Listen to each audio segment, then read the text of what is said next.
I'm keeping my fucking hands up. I'm not reaching for no gun, bro. Can I move my phone?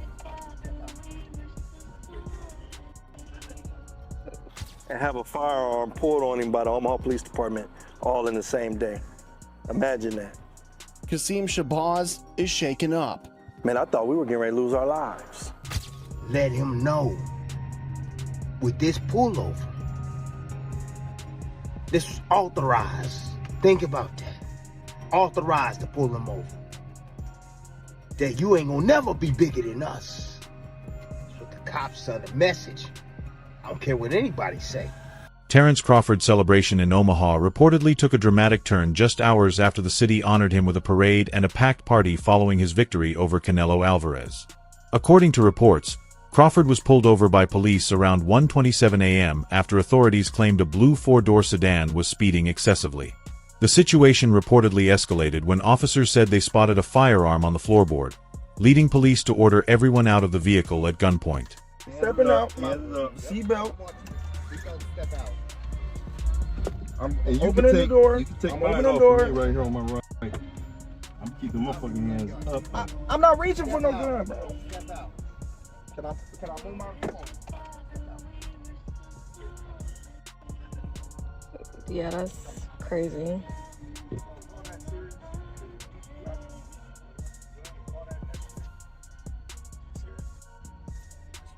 Tim Bradley reflected on the events surrounding Terence Crawford's traffic stop, sharing a perspective that many fans found both powerful and thought-provoking.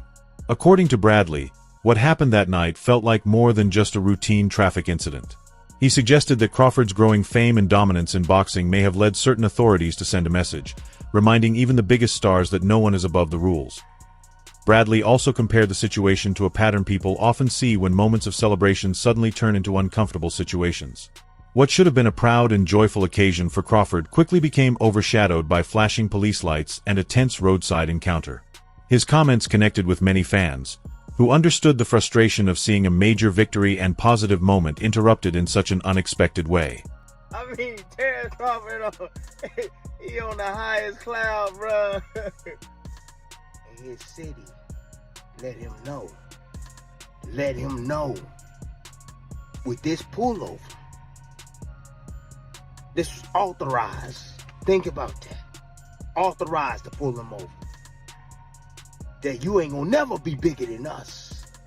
That's what the cops send a message. I don't care what anybody say. The cops send a message. This our city. You might got the key, but I got the handcuffs. That's what that was. Yeah. Before y'all start talking about my ceiling real quick, my roof, hey, it been raining and stuff. Hey, it's raining out. The clouds is out right now. You can see him in the background. I'm going to go watch the damn car in a little bit once this rain stops. But anyways, back to the video. Oh, man, look. You ain't got no city until you got the police. That's a fact. Yeah. Shoot. You ain't got no city unless you got the police. Don't ever forget that. You gotta have the law enforcement on your side, man. They gotta be looking out for you. For the good. Not for the bad, for the good.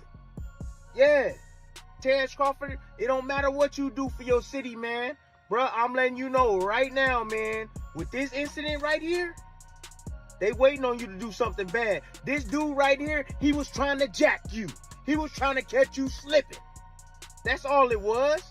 Seeing you on TV, displayed all on TV, parade shut down and stuff. He gotta be, securing certain points and stuff like that. He mad. He mad to see you.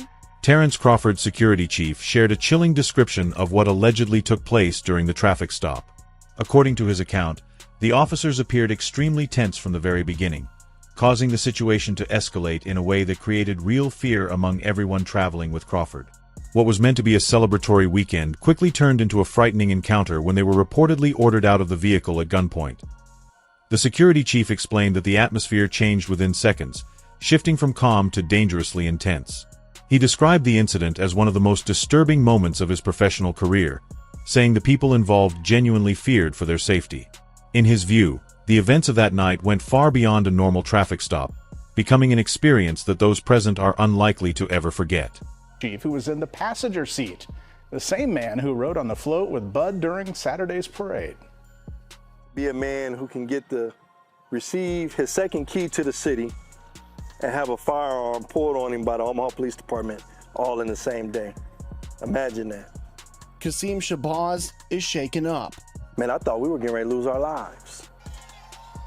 Being the head of Terence Crawford's security, Shabazz has seen a lot, but nothing like this. Oh man, it was terrible.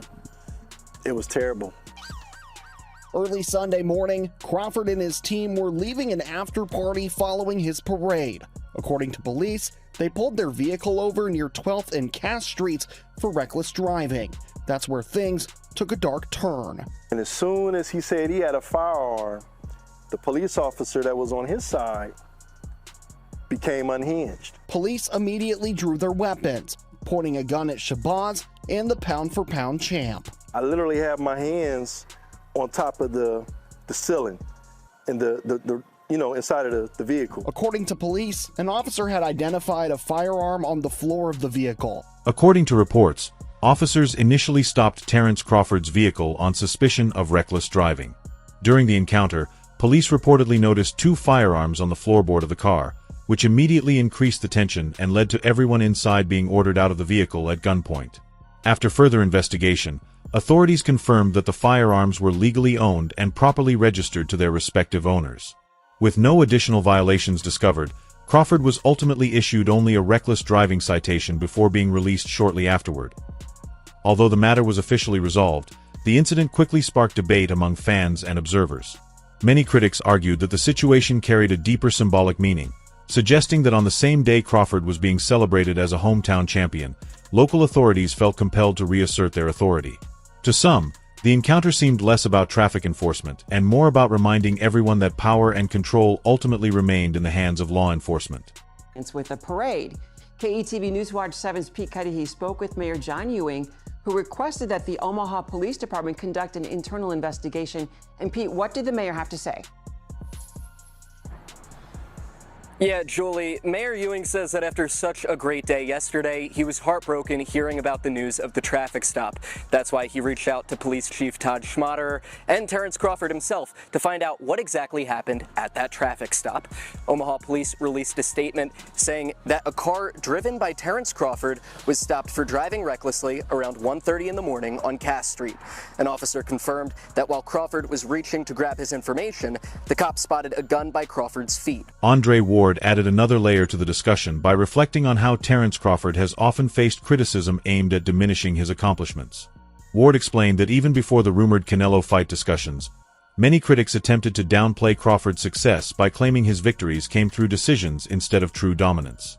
According to Ward, that narrative unfairly ignored Crawford's skill, discipline, and ability to consistently defeat elite opponents at the highest level. Ward believed the Omaha traffic stop became part of a much larger pattern in which Crawford constantly finds himself defending both his reputation and legacy.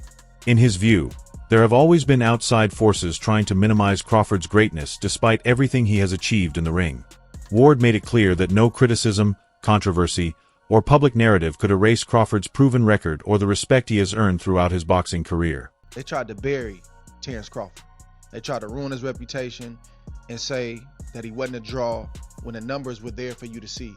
When he went to MSG against guys that didn't have big names or that were faded, like Amir Khan, or when he fought Kaviaskis, he did numbers. There was a smear campaign about his personality. He doesn't talk. Nobody wants to hear him. No, that you don't want to hear. So you try to speak for the masses when the whole time you have a star right here. You got to learn how to talk to this man. Even as recent as his last fight, the fight before Canelo, the smear campaign continued. I don't hear the smear campaign now.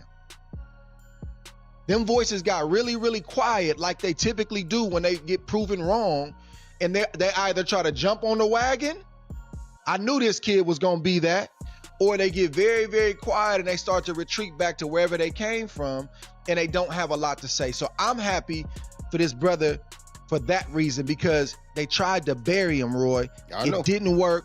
He overcame that. He said, give me my shot. I'm going to show you. And he kept doing it time and time again, and he did it again against Canelo Alvarez Saturday. Commentators have speculated that, beyond the official reports, there may have been broader dynamics at play in the situation.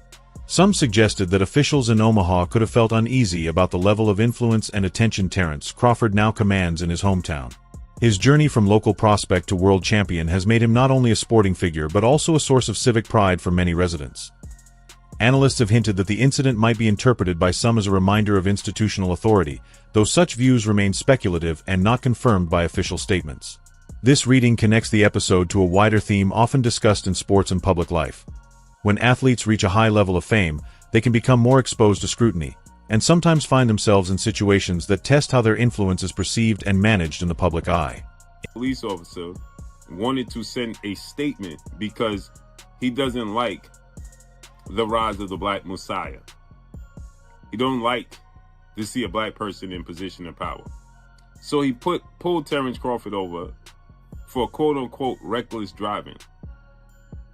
And as he approached the car, he decided to lie on his report, because as he approached the car, he stated that he saw a firearm on the floor panel. Come to find out, Terence Crawford informed him as he approached the driver's side door where Terence Crawford was driving, and in the passenger side was Terence Crawford's head security guard. In the back was Coach Malachi, and a young lady was on the side of Coach Malachi in the back seat. And Terence Crawford has legal firearms, and of course his security has legal firearms. They informed the officer that they have legal firearms in the vehicle. He then brandished his firearm, pointed at Terence Crawford's face, and then got very aggressive as Terence Crawford got, and his security and everybody in the vehicle, Coach Malachi, got nervous because he started to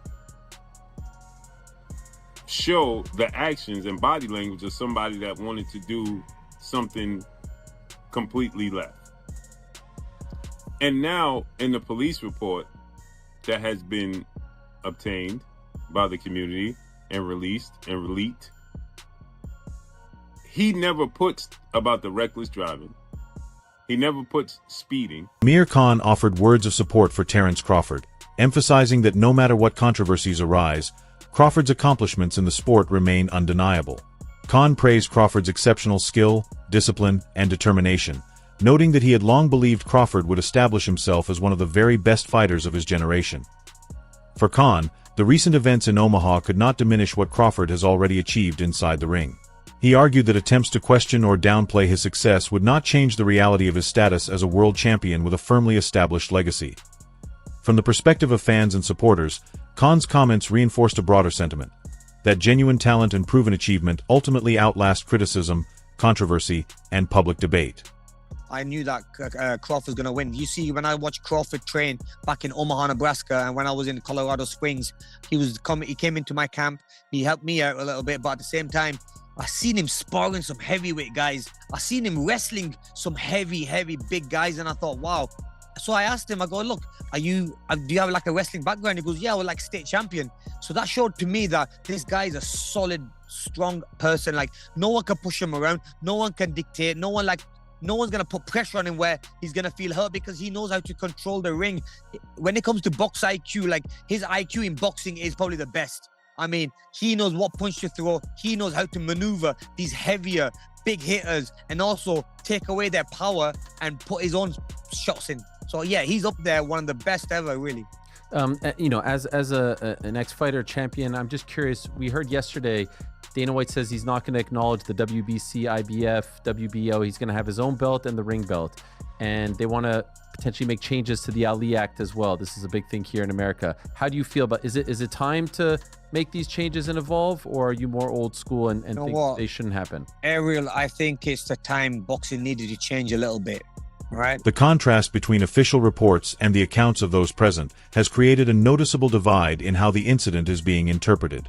The Omaha Police Department described the event as a routine traffic stop involving reckless driving allegations, while Terence Crawford's security chief presented a very different account, characterizing the encounter as highly intense and unnecessarily threatening. These conflicting narratives have led to broader questions about transparency and accountability. as well as how differently the same situation can be experienced depending on perspective. For the public, the sharp differences between the official summary and first-hand testimonies have made it difficult to form a clear, unified understanding of what unfolded that night. The police report, but now we got information from Terence Crawford, his own team, and they're saying something completely different. If you listen, his head of security, Shabazz, said he was shaken up. He was like, I thought we were going to get popped by the cops that night. And crazy enough, he teaches classes on how to de-escalate and deal with police officers. So, you know, at least that's what they're saying his credentials are. So he knows how to de-escalate situations and still had a problem with Omaha PD. And the other thing that is different, he's saying that they didn't even know that he had a gun on him, or there was no gun on the floorboard, which changes things. So I can't wait till we get down to the nitty gritty and the body cams and this and that, because now this shakes things up. This is no longer the story we were being fed from TMZ. This is something different. The TMZ article said the cops pulled him over for reckless driving, fair if he was doing it, and seen a gun. And in my video, I said, if those things are true, then yeah, the cop can take you out the car for everybody's safety, including their own. City leadership quickly acknowledged the seriousness of the public reaction and moved to address growing concerns. The mayor of Omaha and the Omaha Police Department both issued statements indicating that the incident would be reviewed in detail. They emphasized that an internal affairs investigation would be conducted to ensure transparency and to maintain public trust in the process. While these assurances were intended to calm public concern, some skepticism persisted among those who felt the official response did not fully reflect the seriousness of what was reported by witnesses. The announcement of an investigation was seen as an important step, but many observers argued that the real measure would be whether the findings led to meaningful action. More broadly, analysts pointed to the incident as an example of the tensions that can emerge when a high-profile figure like Terence Crawford rises to prominence within a system where institutions and authority structures are closely watched and frequently questioned. Police department put out this statement. The mayor put out a statement as well. Really no meat to it, except like he's going to do an internal investigation. Everything else felt a little political. Okay, Omaha Mayor John Ewing and Police Chief Todd Schmaderer are aware of a video circulating on social media regarding the traffic stop involving Terence Bud Crawford early Sunday morning. Chief has authorized an internal affairs investigation. Shortly before 1:30 a.m., officers working in the downtown area observed a vehicle driving recklessly near North 12th and Capitol Avenue. A traffic stop was conducted at Cass Street. So he's pulled over because they said he's driving recklessly. All right. While speaking with the driver, an officer observed a firearm on the driver's side floorboard. I'm going to read that sentence to you again. While speaking with the driver, an officer observed a firearm on the driver's side floorboard. That is important. For safety, all 4 occupants were ordered out of the vehicle at gunpoint. The driver was later identified as Mr. Crawford upon verification of his driver's license and was issued a citation for reckless driving. One passenger, a member of Mr. Crawford's security team, was also found to be carrying a legal firearm. Okay, so that's 2 guns in the car, legally. Police have confirmed that all occupants are legally permitted to carry firearms. A police supervisor and lieutenant responded to the scene at Mr. Crawford's request. So he requested a supervisor and lieutenant to show up. Blah, blah, blah. Okay. They argued that those already in positions of authority can sometimes feel challenged by the rise of new figures, especially when that rise is accompanied by widespread public admiration. In this interpretation, the Omaha traffic stop involving Terence Crawford is seen by some commentators as potentially reflecting more than just a routine law enforcement matter, but rather a broader tension between personal achievement and established power structures. This theme is often described as a recurring dynamic in society, where individuals who gain significant influence must navigate scrutiny and resistance from existing institutions. A portion of public commentary also raised concerns about possible bias, suggesting that the incident may not have been driven solely by procedural enforcement, but could reflect deeper social perceptions and unequal treatment in certain encounters with authority. While such interpretations remain speculative and are not confirmed findings, they have generated strong reactions among supporters who viewed Crawford's experience as unfair or unnecessarily escalated. Regardless of perspective, the incident has sparked wider discussion about justice, fairness, and equality in everyday interactions between the public and law enforcement, extending beyond the specific details of the stop itself. It's also incumbent for me to say that it will not be lost on a lot of people that Terence Crawford, being obviously a black man, being pulled over by cops in such fashion and treated in such a seemingly harsh way, will not go down well with a lot of people, especially in the black community, where, let's be honest, there has been tensions over the years between the police and the black community throughout many American towns and cities. So let's be honest, this incident will do nothing to improve relations between those two groups, that's for sure. Because make no mistake, this is an incident that could have gone very left, very, very left. And someone could have got hurt, maybe even fatally hurt. And I'm not exaggerating when I say that, because we've seen in the past where incidents of this nature have ended up very badly. So yeah, there's a lot of people who are very upset by this incident. As I said, I've not heard anything from Terence Crawford or anyone related to Terence Crawford, anyone to do with his inner circle. I would imagine he'll be releasing a statement soon. There are some people online who are suggesting that Terence Crawford may have grounds to sue. There are others saying that he might not want to sue because Terence Crawford is a much loved member of the Omaha, Nebraska community, and he does a lot of work for the city, so he may not want to sue the city. However, it'll be interesting to see how this one gets resolved. That's it for today's video. Stay tuned. Until next time.